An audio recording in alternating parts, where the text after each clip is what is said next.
The World of Ticon เราเข้าใจถึงปัญหาสายตาของคุณดีวัดสายตาแม่นยำโดยทัศนศาสตร์ด้วยประสบการณ์กว่า 40 ปี wow. The World of Ticon ช่วยคุณได้ตัวแทนจำหน่ายแว่นตานาฬิกาพร้อมบริการหลังการขายมาเลยที่ The World of Ticon มุมแยกกาดน้ำทองถนนภูเก็ตตำบลนาจักอำเภอเมืองแพร่จังหวัดแพร่โทร0819520545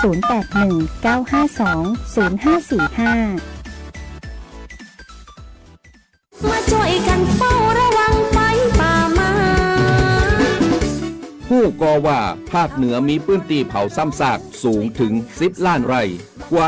90% ของไฟป่ามาจากฝีมือมนุษย์ตีเผาเพื่อหาเห็ดของป่าและการเผาเศษซากพืชหลังการเก็บเกี่ยวบ่ว่าจะเป็นต่อสั่งข้าวโพดเลี้ยงสัตว์หรือนาข้าวฝุ่นควันจากการเผาคือ PM 2.5 ภัยเงียบติญะให้อายุสั้นลงถึง1 ปีจากทั้งปอดอุดกันมะเร็งหัวใจล้มเหลวและสมองเสื่อมวร่วมใจคนไทยหยุดเผาคืนลมหายใจสะอาดให้ลูกหลานกับโครงการการจัดนโยบายการเปลี่ยนแปลงการใช้ประโยชน์ที่ดินเพื่อบริหารจัดการ PM 2.5 สนับสนุนโดยวช.สำนักงานการวิจัยแห่งชาติช่วยกันรักษาบ้านสวนให้นาบ่อหื้อไฟป่ามันเข้าขบวนยาวแต่เราเข้ามาทั้งอำเภอหากคุณอยากจะซื้อที่ดินพร้อมอาคารหรือห้องชุดปลูกสร้างอาคารหรือซื้อที่ดินพร้อมปลูกสร้างอาคารต่อเติมซ่อมแซมอาคารหรือจะกู้เพิ่มระยะเวลาในการผ่อนชำระไม่น้อยกว่า3 ปีและไม่เกิน40 ปีโดยอายุผู้กู้รวมกับระยะเวลาที่ขอกู้ต้องไม่เกิน70 ปีอัตราดอกเบี้ยตามเงื่อนไขที่ธนาคารกำหนดสินเชื่อเพื่อที่อยู่อาศัยช่วยคุณได้สินเชื่อเพื่อที่อยู่อาศัยสินเชื่อสำหรับลูกค้าทั่วไปของธนาคารให้กู้ยืมเพื่อที่อยู่อาศัย โทรเลย054-621-490-5 ทอสแพร่หรือติดต่อได้ที่ธนาคารอาคารสงเคราะห์ใกล้บ้านหรือ LINE GHB Buddyจังหวัดแพร่โดยสำนักงานวัฒนธรรมจังหวัดแพร่ร่วมกับสภาวัฒนธรรมจังหวัดแพร่ต้อนรับเทศกาลปิดเทอมสุดสร้างสรรค์ของน้องๆหนูๆเชิญสัมผัสบรรยากาศงานลานวัฒนธรรมสร้างสรรค์แพร่ Creative Craft and Folk Art ชมงานศิลป์ Inspiration Art กิจกรรมเวิร์กช็อปงานคราฟต์งาน DIY เกมการละเล่นเด็กไทยตลาดวัฒนธรรมของกินของใช้สุดชิคชมการแสดงศิลปะวัฒนธรรมร่วมสมัยของเด็กและเยาวชนจังหวัดแพร่และฟังดนตรีเพราะๆตลอดงานครั้งที่1วันที่7 มีนาคม 2569 ณ สวนสุขภาพเฉลิมพระเกียรติร9เตรียมพบกับศิลปินทีป๊อปเบนซ์ข้าวขวัญกิษณโสภาครั้งที่2การเด็กๆจอยร่อยมาร์เก็ตสร้างทักษะนักขายมาชิมมาช็อปกับพ่อค้าแม่ค้าตัวน้อยในวันอาทิตย์ที่15 มีนาคม 2569 ณ สนามศูนย์เรียนรู้การป่าไม้สวนรุกขชาติเชตวันครั้งที่3 Media Film Fest ชมหนังกลางแปลงย้อนบรรยากาศเก่าๆในวันอาทิตย์ที่22 มีนาคม 2569 ณ สนามศูนย์เรียนรู้การป่าไม้สวนรุกขชาติเชตวันครั้งที่4 Music Festival ดื่มด่ำกับเสียงดนตรีเพราะๆทั้งแบบดนตรีพื้นเมืองดนตรีสากลและดนตรีร่วมสมัยในวันอาทิตย์ที่29 มีนาคม 2569 ณ สนามศูนย์เรียนรู้การป่าไม้สวนรุกขชาติเชตวันครั้งที่5สีสันชาติพันธุ์แอดเจริญเมืองแพร่ในวันอาทิตย์ที่5 เมษายน 2569 ณ ถนนคนเดินเมืองแพร่ถนนเจริญเมืองแพร่และครั้งที่6พวนเพลินคราฟต์อัตลักษณ์ผ้าหม้อห้อมสู่สากลในวันเสาร์ที่11 เมษายน 2569 ณ ลานบ้านวงบุรีกาดกองเก่าอย่าลืมปักหมุดและพบกันทั้ง6 ครั้งตลอดเดือนมีนาคมและเมษายน 2569 นี้ลานวัฒนธรรมสร้างสรรค์แพร่ Creative Craft and Folk Art จังหวัดแพร่คุณกำลังฟังสวทแพร่ FM 91 MHz ให้ความรู้คู่ความสุข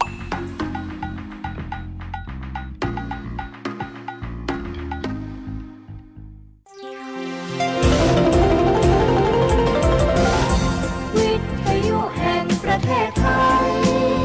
ให้ความรู้คู่ความสุข ท่านผู้ ฟังกำลังให้เกียรติติดตามรับฟังสถานีวิทยุกระจายเสียงแห่งประเทศไทยจังหวัดแพร่ทำการส่งกระจายเสียงด้วยระบบ FM สเตอริโอมัลติเพล็กซ์ความที่ 91 เมกะเฮิรตซ์ จากนี้ไปรับฟังรายการรักสิ่งแวดล้อม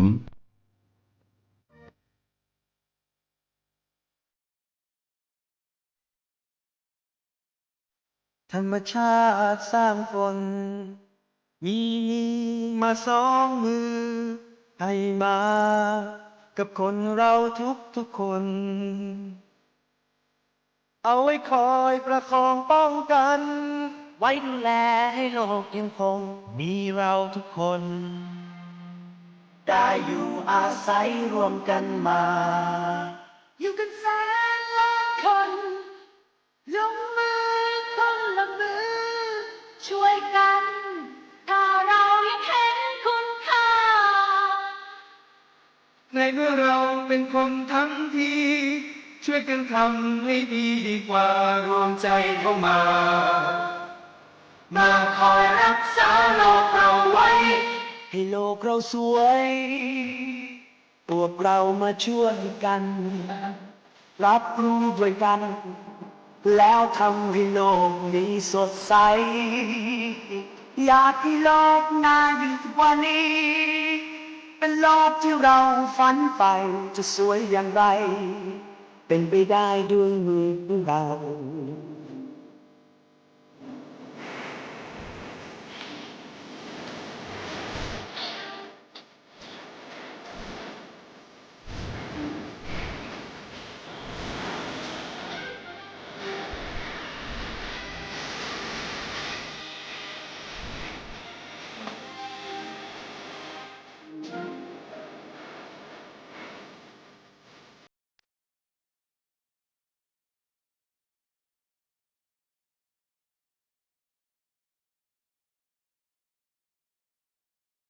อีกไม่ช้า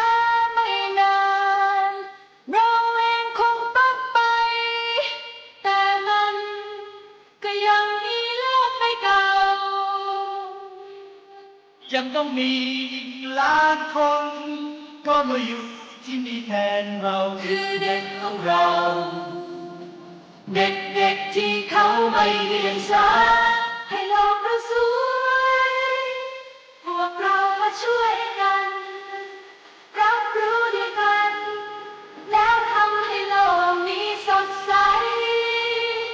อยากให้โลกน่าอยู่กว่านี้เป็นโลกที่เราฝันใฝ่จะสวยอย่างไรเป็นไปได้ด้วยมือของเราอยู่ที่มือของเราที่จะทำเราให้เราร้อยอย่างไรอยู่ที่มือของเราที่จะทำเราให้สดใส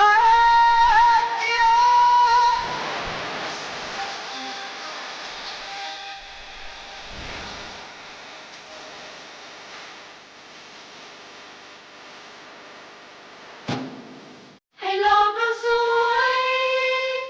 พวกเรามาช่วยกันรับรู้ด้วยกันแล้วทำให้โลกนี้สดใสอยากให้โลกน่าอยู่กว่านี้เป็นโลกที่เราฝันใฝ่จะสวยอย่างไรเป็นไปได้ด้วยมือของเรา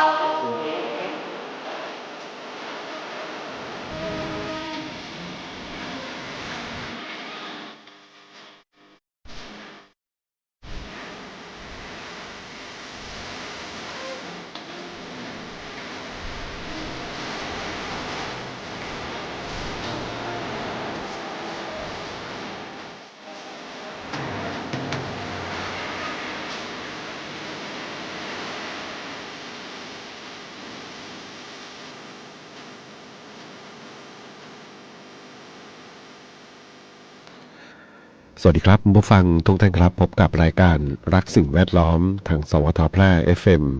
91 เมกะเฮิรตซ์ครับเช้าวันศุกร์ที่ 20 มีนาคม 2569 อยู่กับผมแสวงเป้าเพชรเป็นผู้ดำเนินรายการครับ กลับมาพบกับท่านผู้ฟังกันเริ่มต้นกันวันนี้วันศุกร์สุดสัปดาห์ครับการทำงานภารกิจหน้าที่การงานต่างๆเข้ามาเดือนนี้ก็เป็นสัปดาห์ที่3เนาะ นะครับเดือนนี้มี31วันแล้วก็มีโน่นมี4สัปดาห์กว่า31ไปตรงกับวันอังคารเนาะวันนี้เริ่มต้นกันในช่วงเช้าๆของการทำงานครับนะแล้วก็น่าจะยังอยู่ในเรื่องของภาวะวิกฤตนะเรื่องของการหาพลังงานมาเติมรถนะเมื่อเช้าขับรถมาก็เห็นปั๊มน้ำมันขาขึ้นนะครับขาขึ้นนะมีปั๊มเดียวเลยเนาะปั๊มอีก2ปั๊มนี่ไม่ค่อยมีรถเท่าไหร่เนาะน่าจะคือส่วนหนึ่งนะเข้าใจว่าเป็นเรื่องของสมาชิกเนาะเพราะว่าทุกวันนี้การเติมน้ำมันในแต่ละครั้งก็มักจะต้องเขาเรียกนะมีบัตรส่วนลดอะไรต่างๆเนาะมีเก็บแต้มสะสมนะมันเหมือนกับทำให้เราไปมีภาระผูกพันกับปั๊มนะก็เข้าใจไว้อย่างนั้นนะเพราะว่าอีกปั๊ม2ปั๊มก็ดูปกตินะมีรถลาเข้าออกแต่ว่าไม่ติดนะแต่ว่าอีกปั๊มหนึ่งเนี่ยเข้าคิวกันยาวเหยียดเลยนะเป็นรถบรรทุกรถขนส่งสินค้านะครับนะก็พอนึกภาพออกเนาะหลายคนที่ใช้บริการปั๊มน้ำมันนะครับนะบางทีตัวผมเองไม่มีหรอกนะสมาชิกปั๊ม เพราะถ้ามันใกล้จะหมดตรงไหนก็เราเคยเติมอะไรก็เติมนะบางทีไม่มีก็ไปเปลี่ยนไปเติมปั๊มอื่นนะก็จะมีคำถามว่ามีบัตรสมาชิกไหมนะทำหรือเปล่านะก็มันบางทีมันก็เหมือนกับภาคบังคับเนาะให้เราไปใช้บริการเขาแต่ว่าณเวลานี้นะก็เชื่อว่าหลายคนมีที่ไหนก็เติมก่อนเนาะเพื่อที่จะให้ได้พลังงานมาใช้นะครับนะแล้วก็เมื่อวานนะติดตามข่าวนะเรื่องของ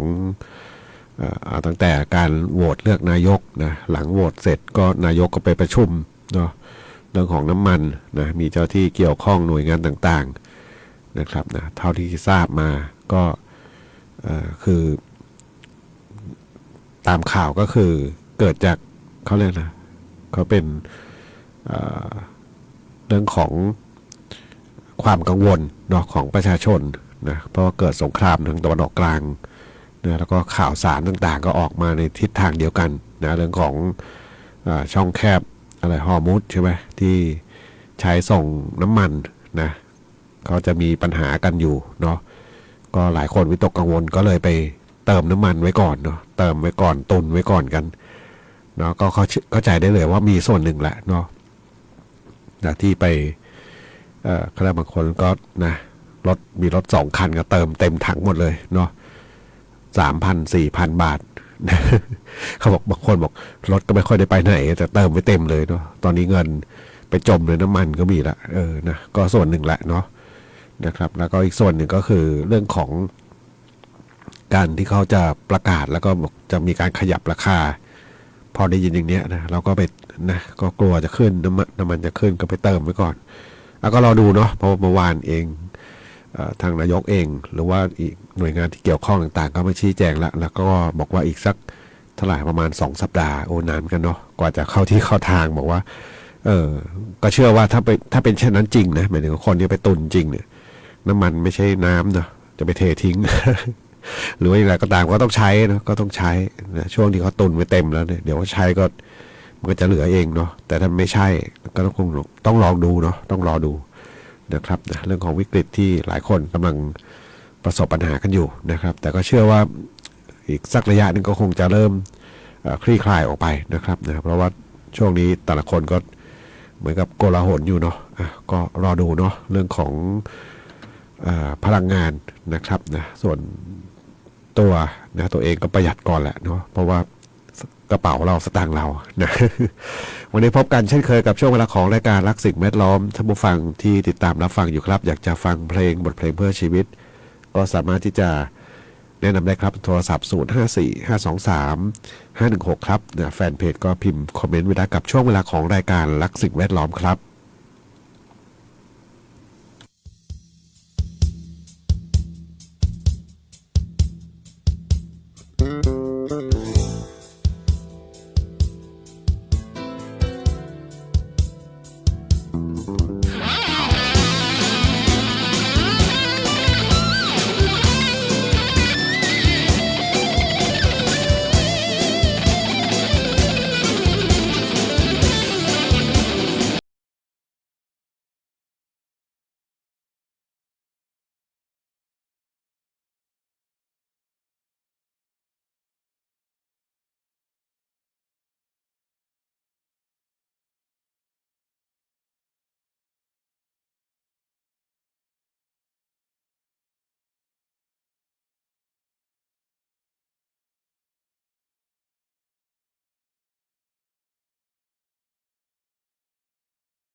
ฟังรายการ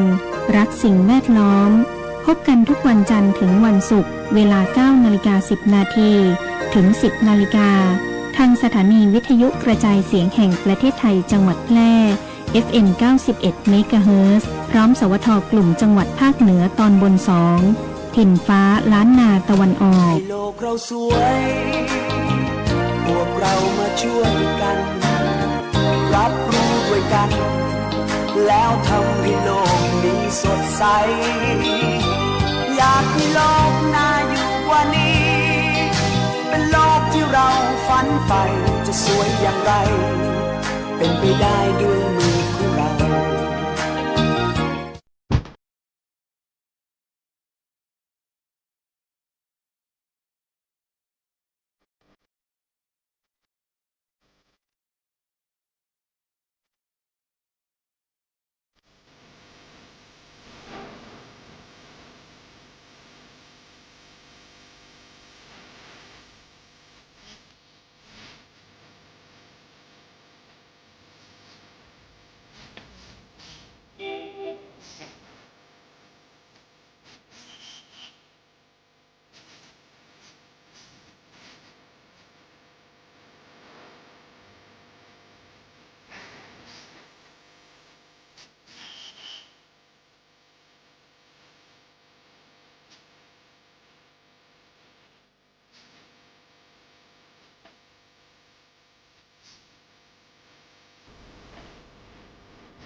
ข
เดี๋ยวเราฟังผ่านไปครับนะสำหรับงานเพลงรั้วทะเล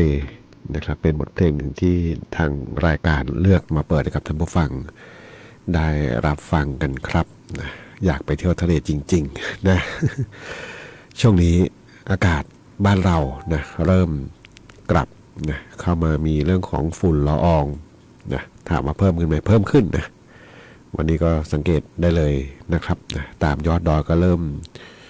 มัวๆแล้วเนาะมองไม่ก็เห็น ขับรถมานี่มองนะเริ่มนะเหมือนกับกระจกมันมัวเนาะนะก็ไม่มัวหรอกกระจกนะแต่ว่าอากาศมันเรียกได้ว่ามีฝุ่นมีควันนะสัมผัสได้นะจากการหายใจนี่ฝุ่นชัดเจนแล้วนะปัญหาก็เริ่มจะกลับมานะครับนะถ้าไม่มีฝนตกมาแน่นอนเนาะต้องเจอปัญหาแน่ๆนะแต่ถ้าเป็นทางชายทะเลเขาเนี่ยอากาศดีนะ โดยทั่วๆไปอากาศทางริมทะเลนะสีเขียวสีฟ้านะครับนะเพราะมีความเขาเรียกอะไรลมนะหนึ่งก็มีลมทะเลแหละเนาะมีความชื้นนะแล้วก็ส่วนใหญ่นะเขาไม่ได้เผานะครับนะตามดอยตามต่างๆภาคใต้ไม่ใช่ไม่มีดอยนะมีนะภูเขามีนะของเขาเขียวชอุ่มแล้วล่ะเนาะบ้านเรานี่พอถึงเก็บเกี่ยวเสร็จนะเก็บเกี่ยวส่วนใหญ่เป็นพืชไร่นะเป็นข้าวโพดเป็นอะไรก็ว่าไปเนาะส่วนใหญ่เป็นข้าวโพดแหละนะปลูกเสร็จเผานะเผามีส่วนหนึ่งละบางคนบอกไม่ได้เผา ก็เดินเผามันลามมาติดเอานะการมาจัดการต่างๆนะครับนะเพื่อที่จะเรียกว่าเพื่อเตรียมการเพาะปลูกในฤดูกาลถัดไปนะครับภาคเหนือนี่ข้อมูลนี่เกินกว่า 90% นี่เผานะเผาไร่เผาพืชไร่ต่างๆที่เป็นเศษวัชพืชนะครับนะโดยไม่คำนึงถึงสิ่งที่มันเสียหายนะที่จะตามมานะฝุ่นละอองต่างๆก็ชัดเจนแหละเนาะฝุ่นควันทั้งหลายนะครับนะก็นะคาดหวังว่าวันหนึ่งนะจะทำความเข้าใจแล้วก็หยุดพฤติกรรมนะของการเผาลงไปนะครับนะเพื่อที่จะให้อากาศที่เราหายใจนะทุกคนหายใจเนี่ยนะจะได้มีอากาศที่ดีนะครับดูฝุ่นละอองวันนี้นี่น่านหนักสุดเนาะน่านเชียงรายนะน่านกับเชียงรายนะ130 กว่านะครับนะแพร่ตอนนี้ก็เกือบ100ละนะเป็นอยู่ในเกณฑ์ปานกลางอยู่เนาะนะครับนะก็รอดูเนาะสำหรับผลต่างๆที่เกิดขึ้นนะแต่ถ้าโชคดีมีฝนตกก็โชคดีไปเนาะนะครับนะนี่เป็นเรื่องของ PM 2.5 แต่ว่าถ้าเป็นเรื่องน้ำมันนะก็ต้องรอดูเหมือนกันนะว่าถ้าเป็นเหตุมาจากคนมีอุปทานนะอุปทานหมู่สูงนะครับแห่ไปเติมตุนกันไว้นะครับนะอีกประมาณสัปดาห์ก็คงจะเห็นผลเนาะเพราะว่าเห็นผลว่าหมายถึงว่ามันก็จะซาไปเองเนาะเพราะว่าอะไรเพราะทุกคนก็มีน้ำมันตุนอยู่แล้วเนาะคงไม่ใช้มากกว่าเดิมหรอกนะแล้วก็สังเกตได้ว่าทุกวันนี้รถเริ่มขับขี่ช้าลงนะไม่ได้มีรถเร็วๆมากๆนะอาจจะมีบ้างบางคันนะที่ยังพอมีอยู่พอเห็นอยู่แต่ว่าน้อยลงนะต้องใช้คำว่าน้อยลงเยอะเลยนะโดยส่วนใหญ่จะขับขี่ด้วยความเร็วที่ไม่สูงละเนาะขับขี่ประมาณ60 70 80 กิโลเมตรต่อชั่วโมงนี่แหละเนาะเฉลี่ยประมาณนี้นะแต่ที่มีการขับขี่ที่ช้ามากๆมีไหมก็มี ไม่รู้จะประหยัดไปถึงไหนเนาะนะนะขี่นะไหลทางบ้างขึ้นมาบ้างเนาะเมื่อเช้าก็เจออยู่คัน2 คันเหรอรถก็ขี่แปลกๆนะจะประหยัดน้ำมันไปถึงไหนนะขับขี่ตามความเร็วที่เหมาะสมเถอะเนาะไม่งั้นมันจะลำบากคนอื่นเนาะนะครับนะบางทีช้าจากช่องขวาก็มีนะช้าช่องซ้ายก็บางทีก็ไม่ใช่ดีนะเพราะว่าอะไรเพราะว่า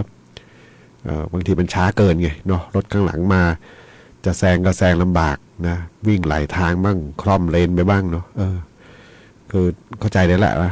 ว่าเหมือนกับ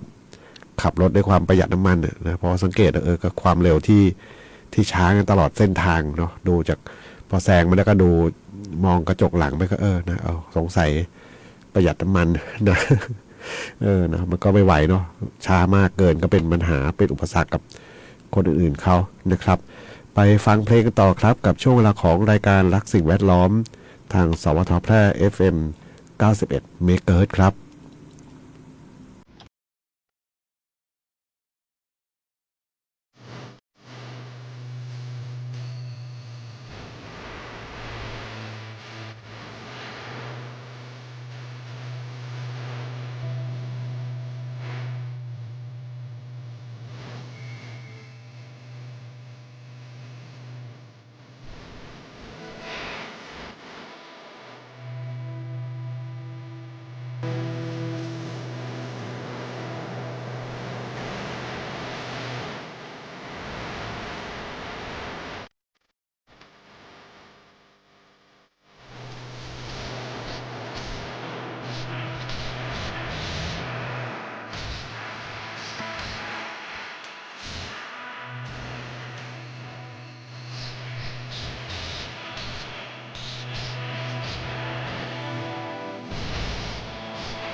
อย่าประมาทอากาศร้อนฟ้าเปลี่ยนสี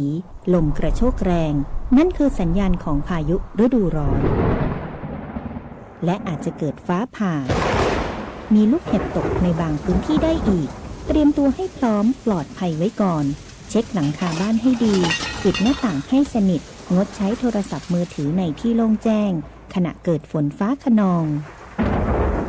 เกษตรกรต้องป้องกันความเสียหายที่จะเกิดกับผลผลิตทางการเกษตรติดตามข่าวสารจากกรมอุตุนิยมวิทยาอย่างใกล้ชิดพายุมาเร็วไปเร็วแต่อันตรายกว่าที่คิดด้วยความห่วงใยจากองค์การบริหารส่วนจังหวัดแพร่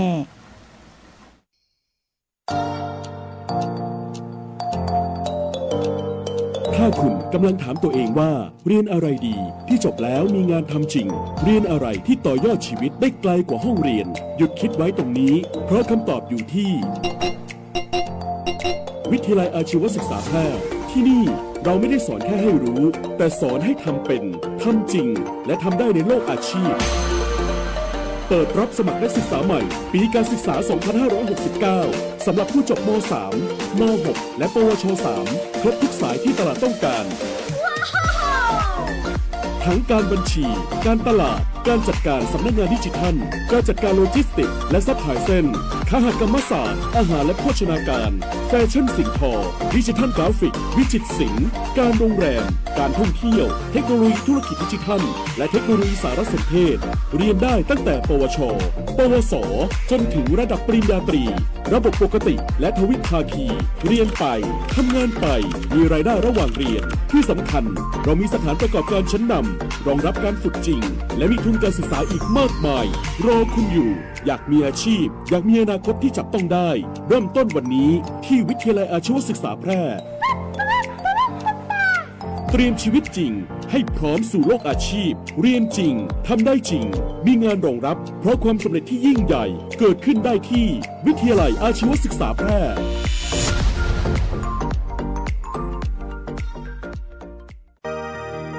คุณกำลังฟังรายการรักสิ่งแวดล้อมพบกันทุกวันจันทร์ถึงวันศุกร์เวลา 9:10 นาทีถึง 10 นาฬิกาทางสถานีวิทยุกระจายเสียงแห่งประเทศไทยจังหวัดแพร่ FM 91 เมกะเฮิรตซ์พร้อมสวทกลุ่มจังหวัดภาคเหนือตอนบน 2 ถิ่นฟ้าล้านนาตะวันออกโลกเราสวยพวกเรามาช่วยกันรับรู้ด้วยกันแล้วทำให้โลกนี้สดใสอยากให้โลกน่าอยู่กว่านี้เป็นโลกที่เราฝันใฝ่จะสวยอย่างไรเป็นไปได้ด้วยมือของเรา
กับบทเพลงที่ได้รับฟังจบลงไปครับนะชื่อเพลง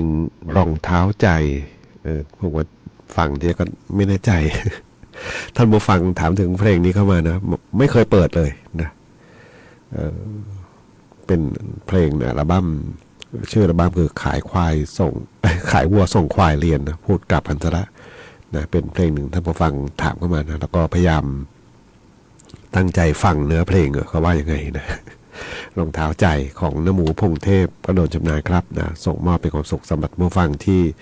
ติดตามรับฟังรายการรักสิ่งแวดล้อมทางสวทแพร่ FM